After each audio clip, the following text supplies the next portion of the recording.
Welcome back. It's 8:39 right now. You know, with Labor Day coming up soon, many of us are making some last-minute plans. And here was some interesting factoids about the history of the holiday itself and some top tips to help you make this year a fun, a safe and fun one is Shari. Oh, good to see you, Shari. Thanks, John. Interesting thing about this holiday, many of us probably don't know the history of it. We're just glad to get the day off from work in many cases. So, where did it begin? How did this celebration start? Sure. Well, the history books really don't give it justice. The labor movement began in the mid-1800s, and the word movement really doesn't give it justice because this was really a rough time, John. There were horrible working conditions, unfair wages, and this involved a lot of violence, riots and mobs and strikes and things like that.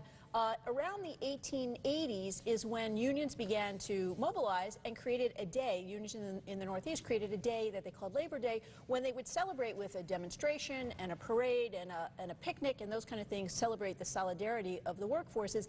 Eventually that spread to other unions, eventually then to local governments, and then eventually to state and federal governments until Labor Day was declared a national holiday. Federal holiday. And it was a big deal. I mean, because there was so much struggle, we take these rights for granted, but it was really a tough time for workers.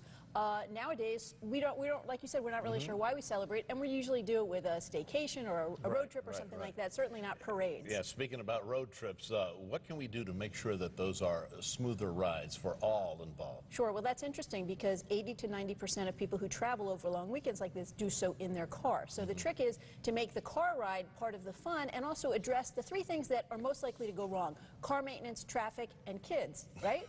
So you know, with a young child. Very much so when it comes to the maintenance, check your fluids, your tires, your AC. When it comes to the traffic, obviously have your route, your alternative routes, and maybe have your co-pilot check on 511 or some of the websites, traffic as you're going. When it comes to the kids, let them pick out their own entertainment, label everything so there's no arguing over who belongs to what, including those power cords, and same thing with their snacks. Yeah, I mean, you have plenty of options these days for kids. When we were kids, it wasn't that way. You had your coloring book, you know, a couple of games, and that was about it. Right.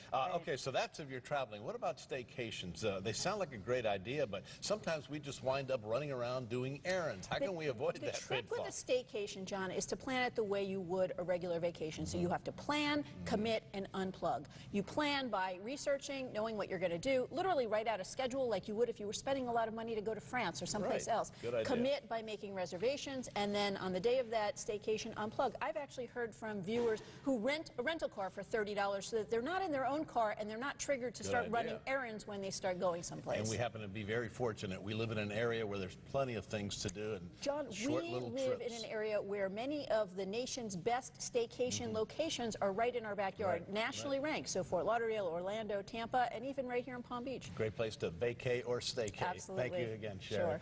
All right.